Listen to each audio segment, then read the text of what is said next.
Hi, my name is Mark Wilson, and I'm with the Illinois Corn Marketing Board.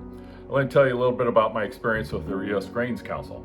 I started out on the Innovation Sustainability Advisory Team, later moved over to the Asia Advisory Team, and now represent the corn sector on the Board of Directors for the U.S. Grains Council.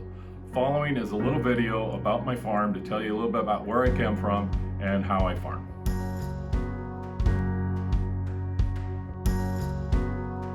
We are in Toulon, Illinois, which is in Stark County. My name is Mark Wilson, and I'm owner and operator of this farm. We have a family corporation called DMB Limited, and I am the 7th generation to be on this actual plot of land right here.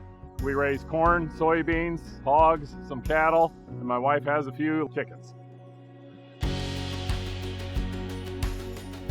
I think it's an awesome thing to be a farmer. It's vital for the survival of people. I take that very seriously.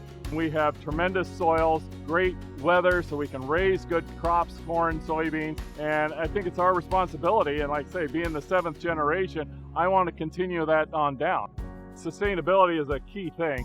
We use waterways to help prevent soil erosion. I'm looking to get in cover crops, and I don't want to put too much nitrogen, and minimum till where I can. It's kind of a symbiotic relationship between corn and hogs, because the hogs use the corn and soybean meal, and then the hogs provide on the other end fertilizer for my crops. So I have a 3-field rotation with the manure coming out of the hog farm. I put it on the fields. I don't have to put any nitrogen on the following year. I don't use any P&K on those farms either, and I do 2 years corn, then 1 year beans, and then right back at it again. So it works very well to cut back on the artificial fertilizers to where I can just use the hog manure. We try to monitor when we're going to start harvest. We don't want to harvest anything over 30%. Usually we want to get it down to 26% before we start harvesting.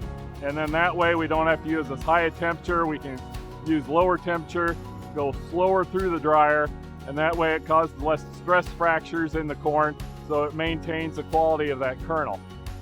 Here in Illinois, about 50% of all the corn we raise is exported.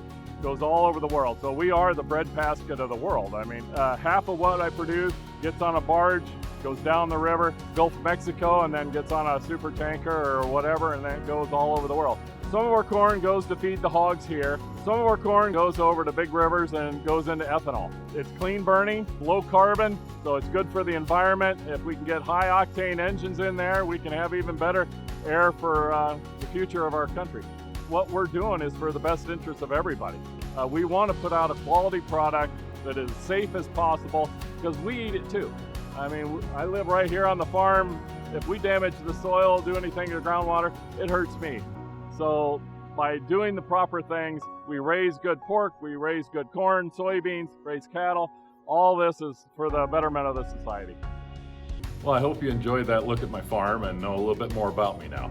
Now I'd like to tell you a little bit about my 21 harvest. It was an interesting year. We had a lot of rain early, then it dried up, and then we had more rain, and then it dried up again. So the first field I got into when I started harvest was riddled with disease. And so I was really concerned that the whole farm was going to be that way. The yield was not well on it, and it was light test weight, down to 52 pounds. Fortunately, that was the only field I had that way. The other varieties I had must have handled the disease better. I didn't have the problems in that. That corn was excellent quality and probably had the 2nd or 3rd largest corn crop I've ever had on my farm. So I was very happy with the quality of that corn and the quantity. So some areas of the state had disease worse than I did, and their entire farms had problems. And other areas of the state of Illinois had the best yields they've ever had. So it's very variable around our state.